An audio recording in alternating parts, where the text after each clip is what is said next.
Okay. Well, that's a little better.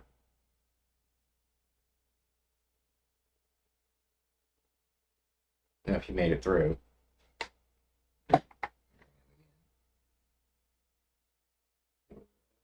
More thought, vibration. Yeah, I'd gotten pretty far when I got kicked. Really, it was just the placement of my internet box. My fault.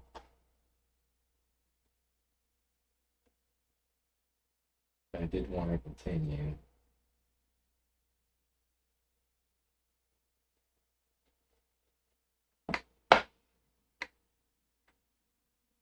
See how far I get. And I think it was pretty recognizable. But I guess I'll try and start off right where I left. Where the video broke.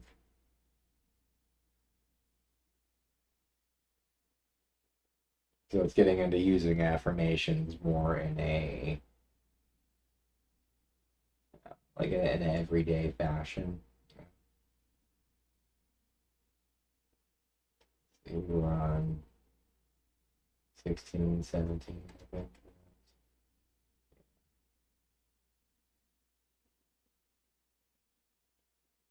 That was set up kind of bad. So, let's see how far that goes. Let's see here. Part 2. Thought vibration. Probably with better audio this time.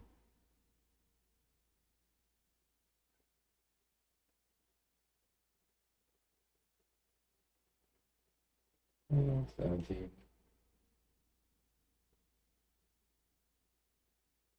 There are more people on the negative plane of thought than on the positive plane. Consequently, there are more negative thought vibrations in operation in our mental atmosphere. But happily for us, this is counterbalanced by the fact that a positive thought is infinitely more powerful than a negative one. And if by force of will we raise ourselves to a higher mental key, we can shut out the depressing thoughts and may take up the vibrations corresponding with our changed mental attitude. This is one of the secrets of the affirmations, an autosuggestion used by the several schools of mental science and other new thought cults. There is no particular merit in affirmations of themselves, but they serve a twofold purpose. They tend to establish new mental attitudes within us and act wonderfully in the direction of character building, the science of making ourselves over. They tend to raise the mental keynote so that we may get the benefit of the positive thought waves of others on the same plane of thought. Whether or not we believe in them, we are constantly making affirmations. The man who asserts that he can and will do a thing, and asserts it earnestly, develops in himself the qualities conducive to the well-doing of that thing, and at the same time places his mind in the proper key to receive all the thought waves likely to help him in the doing. If, on the other hand, one says and feels that he is going to fail, he will choke and smother the thought coming from his own subconscious mentality, which are intended to help him, and at the same time will place himself in tune with the failure thought of the world. And there is plenty of the latter around, I can tell you.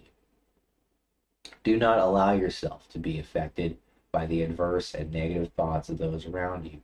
Rise to the upper chambers of your mental dwelling and key yourself up to a strong pitch, away above the vibrations on the lower plane of thought.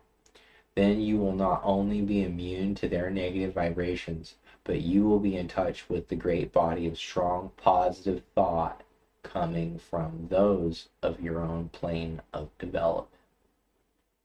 My aim will be to direct and train you in the proper use of thought and will, that you may have yourself well in hand and may be able to strike the positive key at any moment you may feel necessary. It is not necessary to strike the extreme note on all occasions.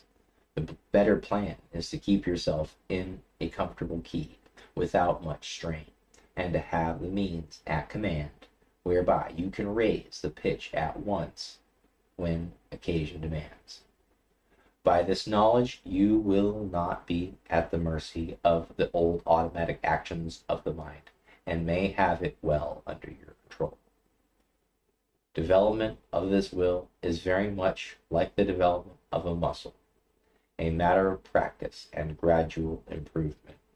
At first, it is apt to be tiresome, but at each trial one grows stronger until a new strength becomes real and permanent. Many of us have made ourselves positive under sudden calls or emergencies. We are in the habit of bracing up when occasion demands, but by intelligent practice, you will be so much strengthened that your habitual state will be equal to your bracing up stage now. And then you will find it necessary to apply the spur. You will be able to reach a stage not dreamed of at present. Do not understand me as advocating a high tension continuous. This is not at all desirable, not only because it is apt to be too much of a strain upon you, but also because you will find it desirable to relieve the tension at times and become receptive, that you may absorb impressions. It is well to be able to relax and assume a certain degree of receptiveness, knowing that you are always able to spring back to the more positive state, active state. The habitually strongly positive man loses much enjoyment and recreation. Positive, you give out expressions. Receptive, you take in impressions. Positive, you are a teacher. Receptive, a pupil. It is not only a good thing to be a good teacher, but it is also important to be a good listener at times. A talk about the mind. Man has but one mind, but he has many mental faculties, each one being capable of functioning along two different lines of mental effort. There are no distinct dividing lines separating the two several functions of a faculty, but they shade into each other as do the colors of the spectrum. An active effort of any faculty of the mind is the result of a direct impulse imparted at the time of effort. A passive effort of any faculty of the mind is a result of either a preceding active effort of the same mind and an active effort of another along the lines of suggestion, thought vibrations from the mind of another, thought impulses from an ancestor, transmitted by the laws of heredity, including impulses transmitted from generation to generation from the time of the original vibratory impulse imparted by the primal cause, which impulses gradually unfold and unsheath when the proper state of evolution is reached. The active effort is newborn, fresh from the mint, while the passive effort is of less recent creation, and in fact is often the result of vibratory impulses imparted in ages long past. The active effort makes its own way, brushing aside the impeding vines and kicking away from its path the obstructing stones. The passive effort travels along the beaten path. A thought impulse or motion impulse originally caused by an active effort of faculty may become, by continued repetition or habit, strictly automatic.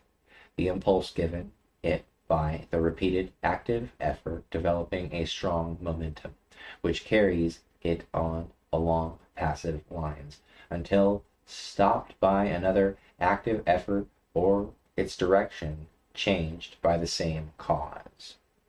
On the other hand, thought impulses or motion impulses continued along passive lines may be terminated or corrected by an active effort. The active function creates, changes, or destroys the passive function, carries on the work given it by the active function, and obeys orders and suggestions. The active function produces the thought habits or motion habits and imparts to it the vibrations which carry it along the passive lines thereafter. The active function also has the power to send forth vibrations which neutralize the momentum of the thought habit or motion habit. It also is able to launch a new thought habit or motion habit with stronger vibrations, which overcomes and absorbs the first thought or motion and substitutes the new one. All thought impulses or motion impulses, once started on their errand, continue to vibrate along passive lines until corrected or terminated by subsequent impulses, imparted by the active function or other controlling power. The continuance of the original impulse adds momentum and force to it, and renders its correction or termination more difficult. This explains that which is called the force of habit. I think that this will be readily understood by those who have struggled to overcome a habit which had been easily acquired. The law applies to good habits as well as bad habits. The moral is obvious. Several of the faculties of mind often combine to produce a single manifestation. A task to be performed may call for the combined exercise of several faculties, some of which may manifest by active effort and others by passive effort.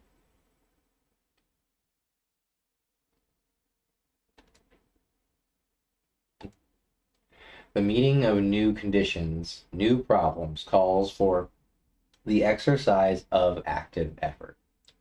Whilst a familiar problem or task can be easily handled by the passive effort without the assistance of his more enterprising brother, there is in nature an instinctive tendency of living organisms to perform certain actions. The tendency of an organized body to seek that which satisfies the wants of its organism. This tendency is sometimes called appetency. It is really a passive mental impulse, originating with the impetus imparted by the primal cause, and transmitted along the lines of evolutionary development, gaining strength and power as it progresses. The impulse of the primal cause is assisted by the powerful upward attraction exerted by the absolute. In plant life, this tendency is plainly discernible, ranging from the lesser exhibitions in the lower types to the greater in the higher types. It is that which is generally spoken of as life force in plants. It is, however, a manifestation of rudimentary mentation, functioning along the lines of passive effort. In some of the higher forms of plant life, there appear a faint color of independent life action, a faint indication of choice of volition. Writers on plant life relate many remarkable instances of this phenomenon. It is undoubtedly an exhibition of rudimentary active mentation. In the lower animal kingdom, a very high degree of passive mental effort is found, and varying in degree in the several families and species. A considerable amount of active mentation is apparent. The lower animal undoubtedly possesses reason only in a lesser degree than man, and in fact, the display of volitional mentation exhibited in an intelligent animal is often nearly as high as that shown by the lower types of man or by a young child. As a child, before birth, shows in its body the stages of the physical evolution of man, so does a child, before and after birth until maturity, manifest the stages of the mental evolution of man. Man is the highest type of life yet produced, at least upon this planet, shows the highest form of passive mentation, and also a much higher degree of development of active mentation than is seen in the lower animals. And yet, the degrees of that power vary widely among the different races of men, even among men of our own race, in different degrees of active mentation are plainly noticeable. These degrees not dependent by any means upon the amount of culture, social position, or education advantages possessed by the individual. Mental culture and mental development are two very different things. Of course, you're welcome to disagree. You have but to look around you to see the different stages of development of active mentation in man. The reasoning of many men is scarcely more than passive mentation, exhibiting but little of the qualities of volitional thought. They prefer to let other men think for them. Active mentation tires them, and they find the instinctive, automatic, passive mental process much easier. Their minds work along the lines of least resistance. They are little more than human sheep. And it's not the first time we've seen priests of mystery school refer to the masses as sheep. Among the lower animals and the lower types of men, active mentation is largely confined to the grosser faculties and more material plane. The higher mental faculties working along the instinctive, automatic lines of passive function. As the lower forms of life progressed in the evolutionary scale, they developed new faculties.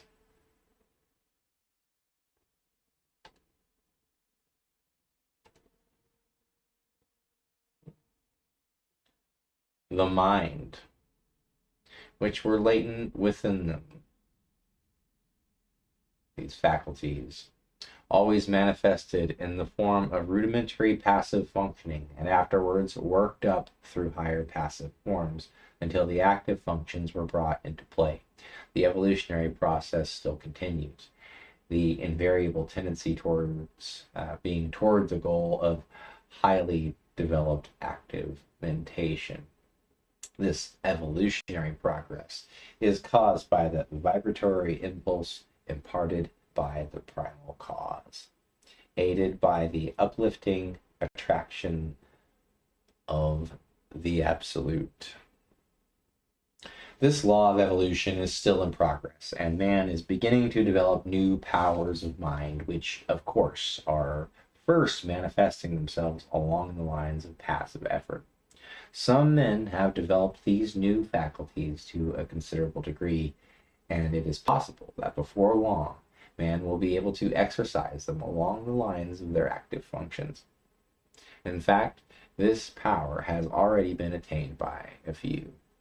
This is the secret of the Oriental occultists and of some of their Occidental brethren. The amenability of the mind of the will can be increased by properly directed practice. That which we are in the habit of referring to as the strengthening of will is in reality the training of the mind to recognize and absorb power within. The will is strong enough. It does not need strengthening, but the mind needs to be trained to receive and act upon the suggestions of the will. The will is the outward manifestation of the I am. The will current is flowing in full strength along the spiritual wires, but you must learn how to raise the trolley pole to touch it before the mental car will move. This is a somewhat different idea from that which you have been in habit of receiving from writers on the subject of willpower. You know, Blavatsky and well, there's a lot it has to do with a certain, world war, the guy with the mustache. But it is correct, as you will demonstrate to your own satisfaction, if you will follow the subject by experiments along proper lines.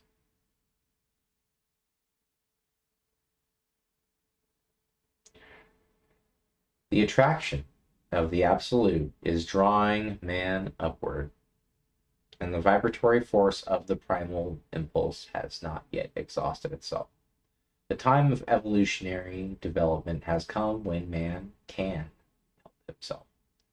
The man who understands the law can accomplish wonders by means of the development of the powers of the mind, whilst the man who turns his back upon the truth will suffer from his lack of knowledge of the law.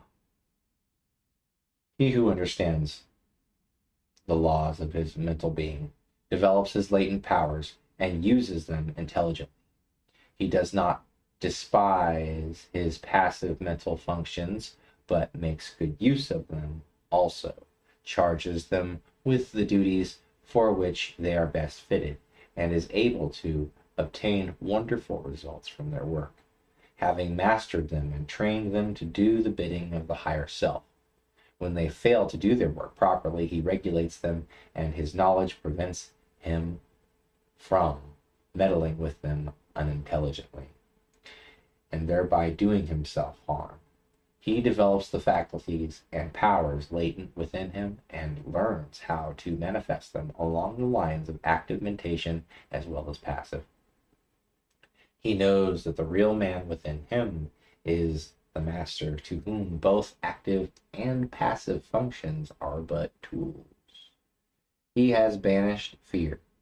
He enjoys freedom. He has found himself. He has learned the secret of I am. Mind building. Mind building.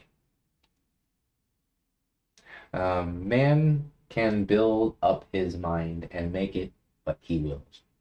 In fact, we are mind building every hour of our lives, either consciously or unconsciously. The majority of us are doing the work unconsciously, but those of us have seen a little below the surface of things have taken the matter into their own hands and have become conscious creators of their own mentality. They are no longer subject to the suggestions and influence of others, but have become masters of themselves. They assert the I and compel obedience from the subordinate mental faculties. The I is the sovereign of the mind, and what we call will is the instrument of the I. Of course, there is something back of this, and the universal will is higher than the will of the individual. But the latter is much closer in touch with the universal will than is generally supposed. And when one conquers the lower self and asserts the I, he becomes in close touch with the universal will and partakes largely of its wonderful power. The moment one asserts the I and finds himself, he establishes a close connection between the individual will and the universal will. But before he is able to avail himself of the mighty power at his command, he must first effect the mastery of the lower self. Think of the absurdity of a man claiming to manifest powers when he is the slave of the lower parts of his mental being, which should be subordinate. Think of a man being a slave of his moods, passions, animal appetites, and lower faculties, and at the same time trying to claim the benefits of the will. Now, I am not preaching asceticism, which seems to me to be a confession of weakness. I am speaking of self-mastery, the assertion of the I over the subordinate parts of oneself. In the higher view of the subject, this I is the only real self, and the rest of the non-self. But our space does not permit this discussion of this point, and we will use the word self as meaning the entire man. Before a man can assert the I in its full strength, he must obtain the complete mastery of the subordinate parts of self. All things are good when we learn to master them, but no thing is good when it masters us. Just so long as we allow the lower portions of the self to give us orders, we are slaves. It is only when the I mounts his throne and lifts the scepter that order is established and things assume their proper relation to each other.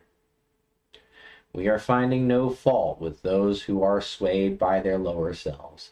They are in a lower grade of evolution and will work their way up in time.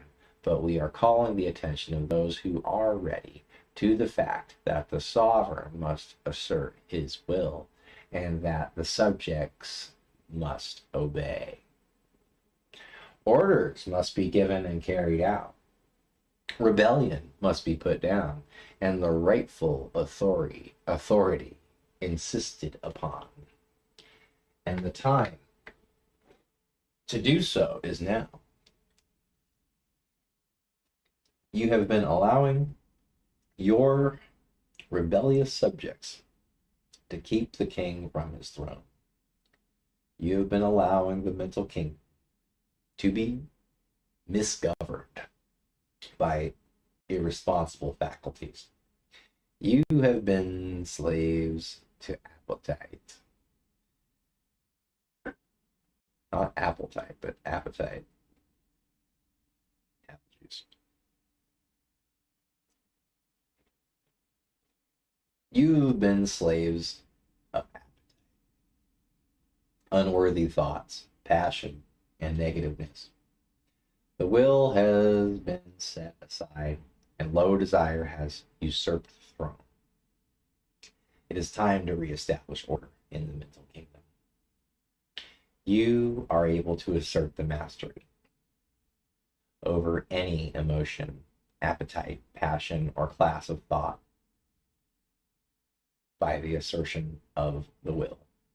You can order fear to go to the rear, jealousy to leave your presence, hate to depart your sight, anger to hide itself, worry to cease troubling you, uncontrolled appetite and passion to bow to in submission to you, and to become humble slaves instead of masters over you, all by the assertion of the I.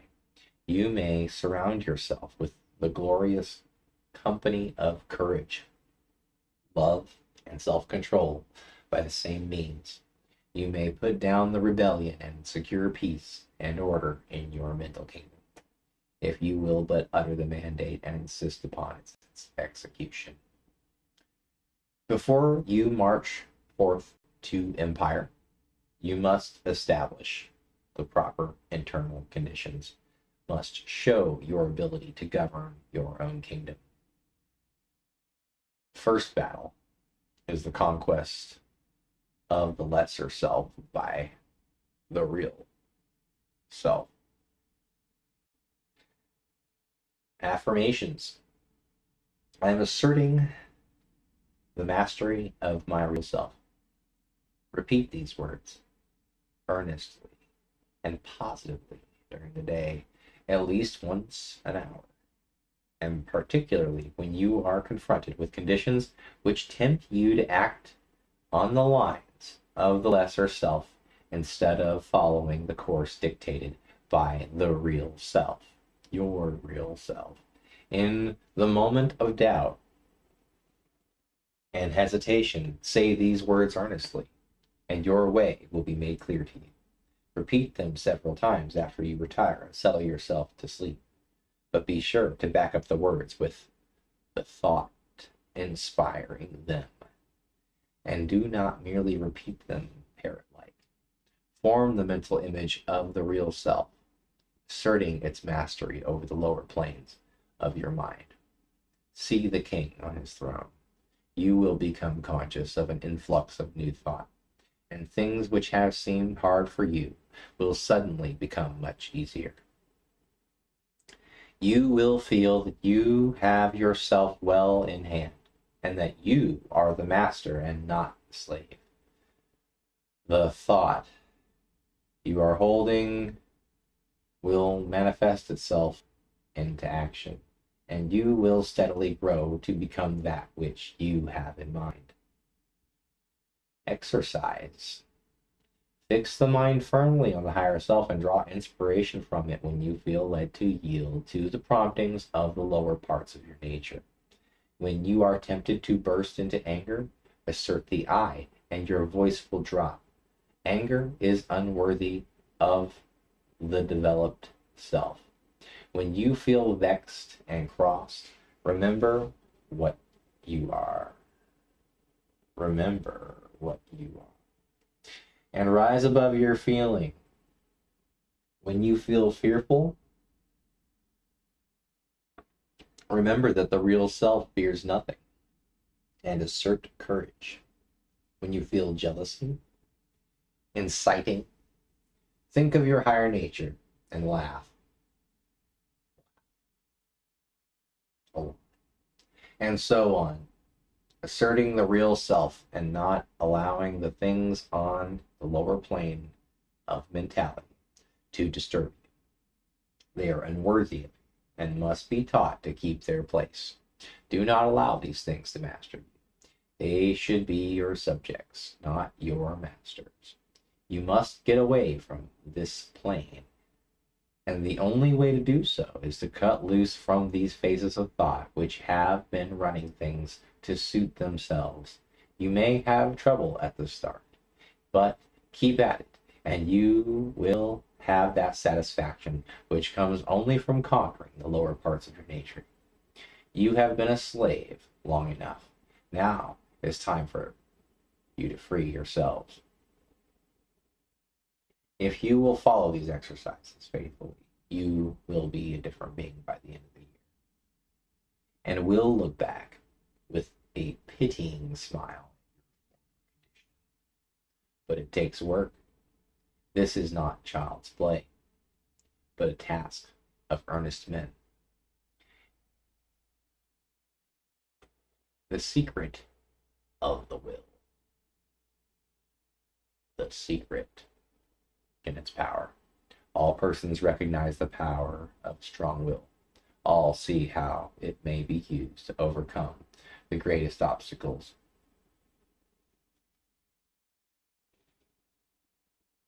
But few realize that will may be developed and strengthened by intelligent practice. They feel they could accomplish wonders if they had strong will, but instead of attempting to develop it, they content themselves with vain regrets. They sigh, but do nothing.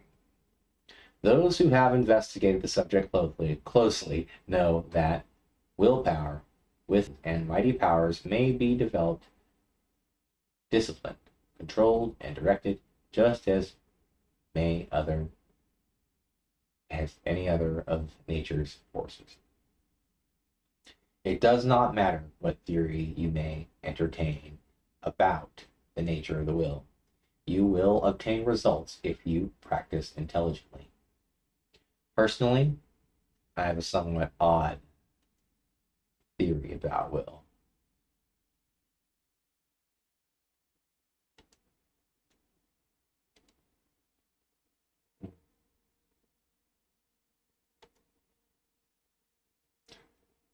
God theory about will is I believe that every man has potentially a strong will, and that all he has to do is to train his mind to make use of it. I think that in the higher regions of the mind of every man is a great store of willpower awaiting his use. The will current is running along the psychic wires, and all that it is necessary to do is to raise the mental trolley pole and bring down the power for you to use. And the supply is unlimited.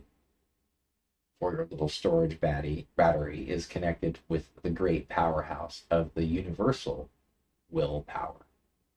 And the power is inexhaustible.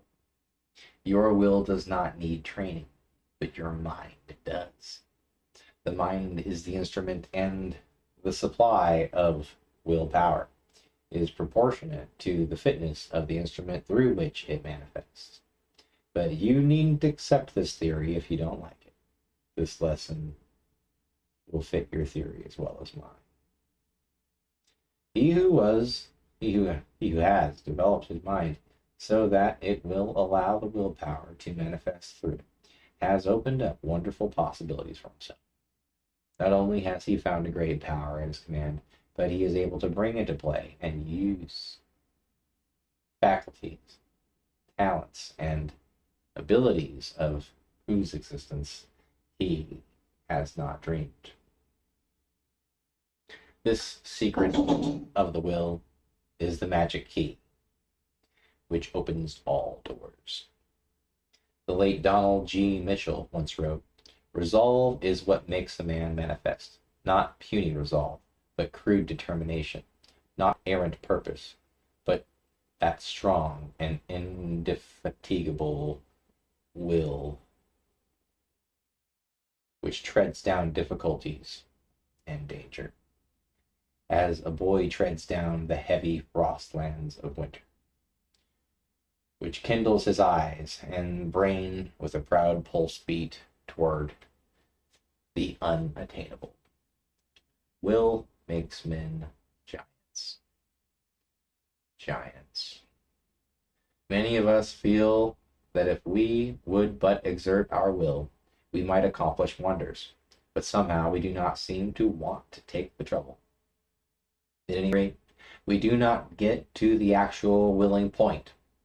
We put it off from time to time. We talk vaguely of someday, and then that someday never comes. We instinctively feel the power of will, but we haven't enough energy to exercise it, and so drift along with the tide, unless perhaps some friendly difficulties arise, some helpful obstacle appears in our path, or some kindly pain stirs us into action, in either of which cases we are compelled to assert our will, and thus begin to accomplish something. The trouble with us is that we do not want to do the thing enough to make us exert our willpower. We don't want to hard enough. We are mentally lazy and of weak desire. If you do not like the word desire, substitute it for aspiration. Some people call the lower impulses desire and the higher aspirations. It's all a matter of words. Take your choice. That is the trouble. Let a man be in danger of losing his life, let a woman be in danger of losing a great love, and you will witness a startling exhibition of willpower from an unexpected source. Let a woman's child be threatened with danger, and she will manifest a degree of courage and will that sweeps all before it.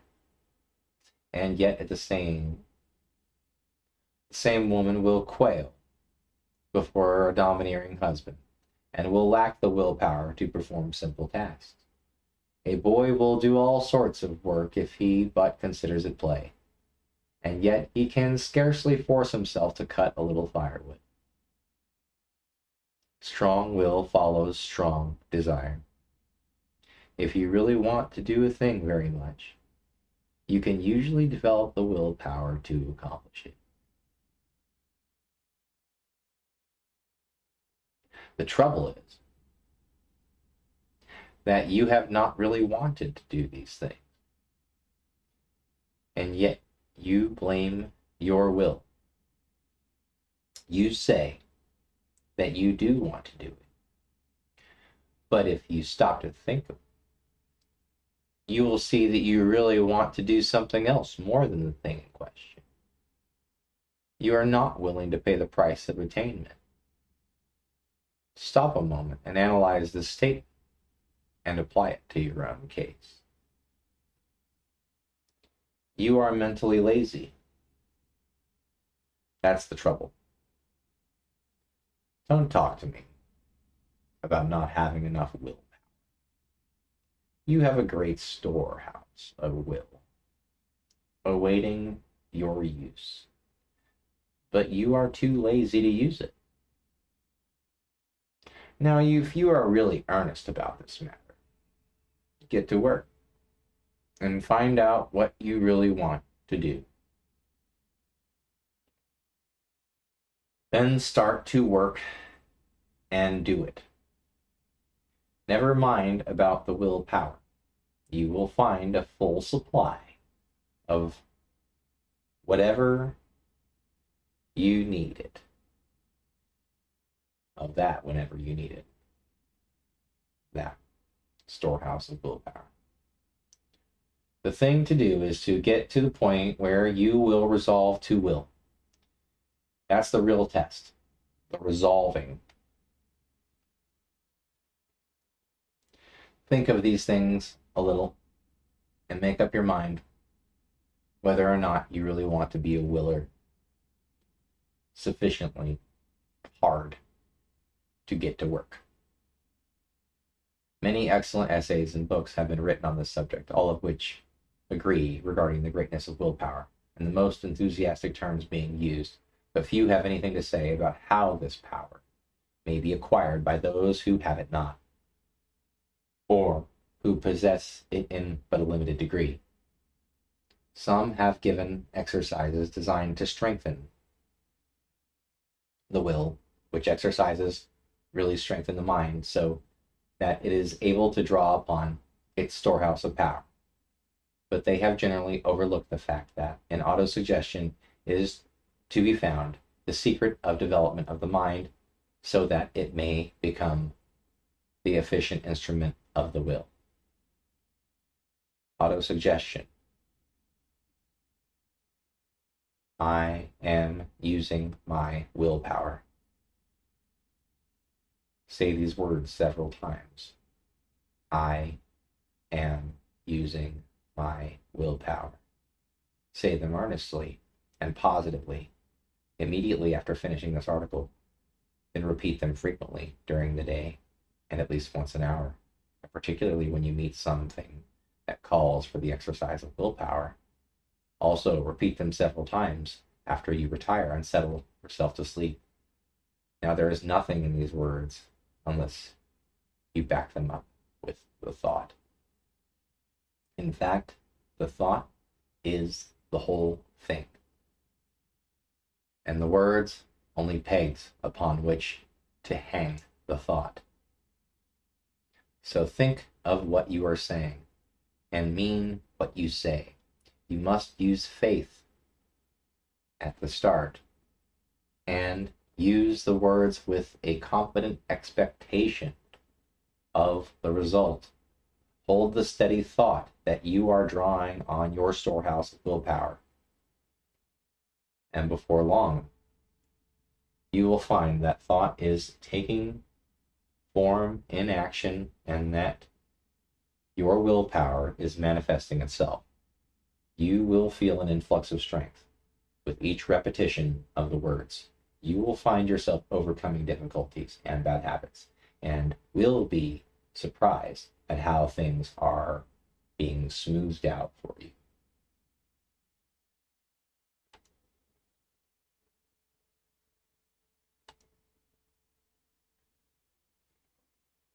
Perform at least one disagreeable task each day during the month.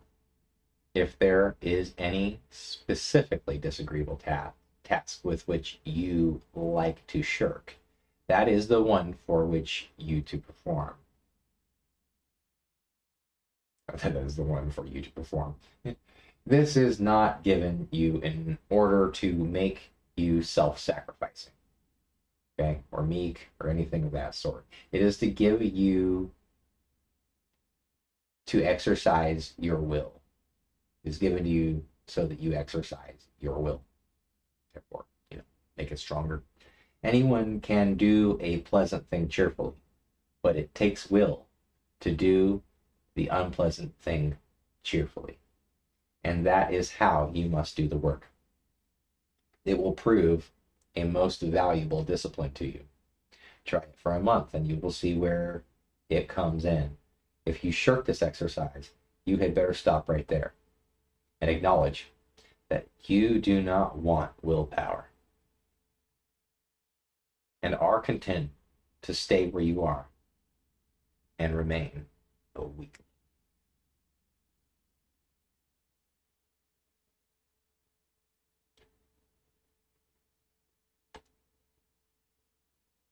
Go ahead and take a break on that.